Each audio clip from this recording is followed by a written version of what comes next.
रामकृष्णारी मंडळी, कशा आहात? मजेत ना? अशाच मजेत, आनंदित आणि उत्साहित राहा. बघू शकता, साडी पिकोफॉलला आली होती आणि ती तशीच पेंडिंग पडली होती.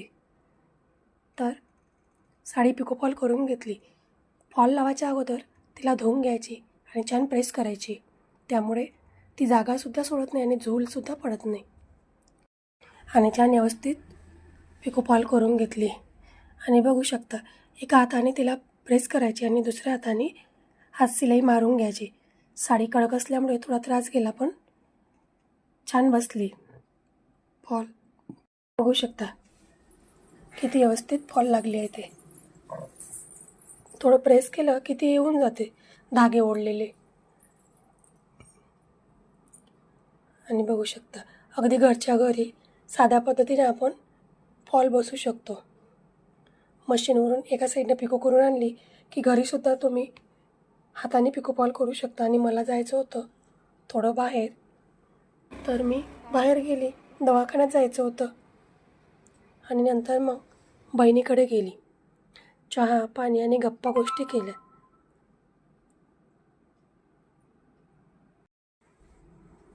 नाश्ता वगैरे घेतला आणि थोडा गप्पा केल्या आणि पुन्हा परत निघालो परतीच्या प्रवासावर.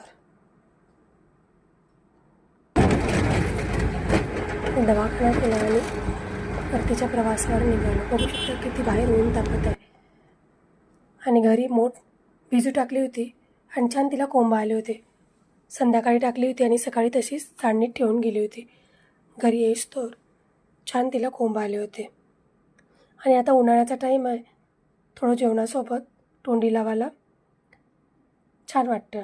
आणि मोठसुद्धा भिजत घातली होती. भिजत घालून मी अशी फ्रीजमध्ये भरून ठेवते, त्यामुळे थोडं नाश्त्याला द्यायला किंवा आपल्याला जेवणाच्या वेळेस खायला सोपं पडतं. आणि भाजीपालासुद्धा आणला होता, तर भाजीपालासुद्धा भरून घेतला. सांबार वगैरे निसून घेतला. भाजीपाला व्यवस्थित निसून भरून ठेवला की दुसऱ्या रोजी आपल्याला सोपं पडतं स्वयंपाकाला आणि पटकन स्वयंपाकसुद्धा होतं. बघू शकता, सांबारसुद्धा व्यवस्थित करून घेतला आणि बियासुद्धा काढून घेतल्या.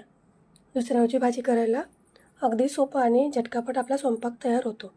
पूर्ण फ्रीज भाजीपाला जर व्यवस्थित ठेवला की फ्रीजसुद्धा छान दिसतं. आणि नाश्त्याला केल्या शेवड्या. बघू शकता. व्हिडिओ आवडला असेल तर एक लाईक नक्की करा ताईंनो. चॅनलवर नवीन असाल सबस्क्राईब